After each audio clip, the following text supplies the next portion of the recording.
Ngayong day off ko sa pagdadakot ng tubol ay pinagod ko naman ang sarili ko para akyatin ang tallest falls dito sa Region 1, ang Auasen Falls. Pero anong ritual kaya ang ginawa ng mga anak ko at nagkaroon tayo ng disaster sa gitna ng daan? Diyos ko naman mga anak!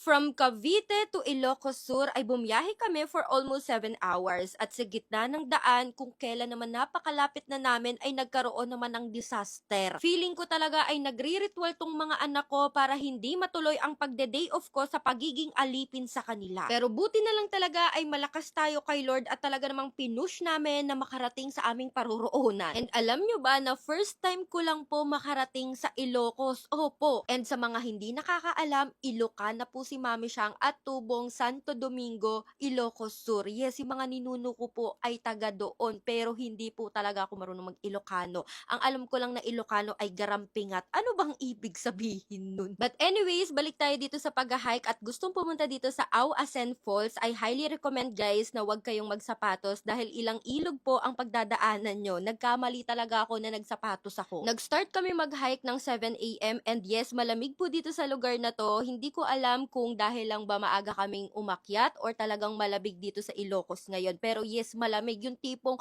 may lumalabas na usok-usok sa bunganga mo. Ganun, kalamig. Ito nga pala yung mga kasama ko. Yes, sila po ang sumama sa trip ni Mami Siyang and maraming salamat sa inyo sa time nyo dahil talagang pinagbigyan nyo ko. Beginner friendly yung pag-akyat dito sa Auasen Falls. Yes, kayang-kaya nyo po yung pagpunta. Pera na lang pagbalik dahil talagang sumakit ang tuhod ni Mami Siyang. Dito kasi sa pagpunta sa Auasen Falls is wala pang mga uphill. As in, parang mga basic lang katulad nitong nasa video. Basic lang to guys. And syempre, pababa tayo ng falls. Kaya puro pababa yung pagpunta. At nung narating na namin ang Auasen Falls, ay talaga namang sa ganda. Mas maganda siya sa personal kesa sa social media. Kasi nakikita ko lang siya sa social media guys. Para kang yung atake niya is parang avatar, yung rock formation, and B, yung talagang tallest falls in Region 1 ay talaga namang pinapatunayan kasi sobrang taas niya talaga, like sobrang haba. Ay, ba't naman ang haba? Basta mahaba siya, ang taas talaga. Hype na hype talaga ako sa pag-voice over dito para maramdaman nyo talaga tagos sa puso nyo kung gaano kaganda dito. At syempre, hindi mabubuo to kung hindi tayo kakanta ng Di pinapansin, ingay sa tabi, magulong kapaligiran, sa'yo ang tingin, di pinapansin, ako'y paiikutin ng dahan-dahan lang, sa gitna man ng daan.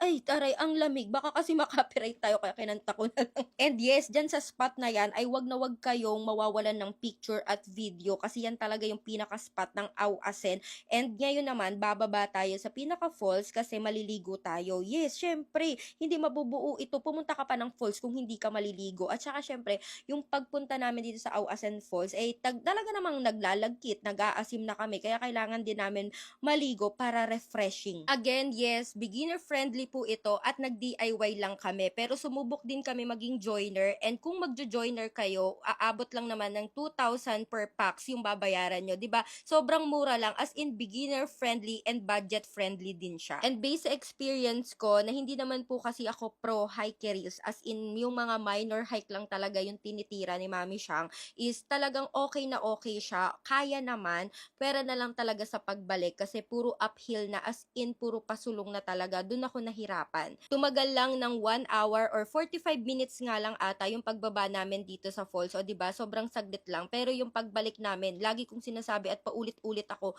yes, nahirapan po talaga ako. As in, sumakit yung tuhod ko at ngayon ay kakagising ko lang. Siguro mga 12 hours ako natulog. And so far, itong experience ko na to is nakapagpahinga talaga ako. Mukha lang siyang nakakapagod pero for me na nature lover, yung connect with the nature is yung pahinga ko talaga. As in, sobrang saya ko talaga kapag nakakita ko ng mga puno, ng mga ilog, alam yan ng mga nakapaligid sa akin. As in, gustong-gusto ko talaga to. Kung i-rate ko ang Auasen Falls, yes, 10 out of 10. Sobrang ganda, sobrang worth it. Malayo lang sa Manila, pero the best yung experience. Yun lang. Bye-bye!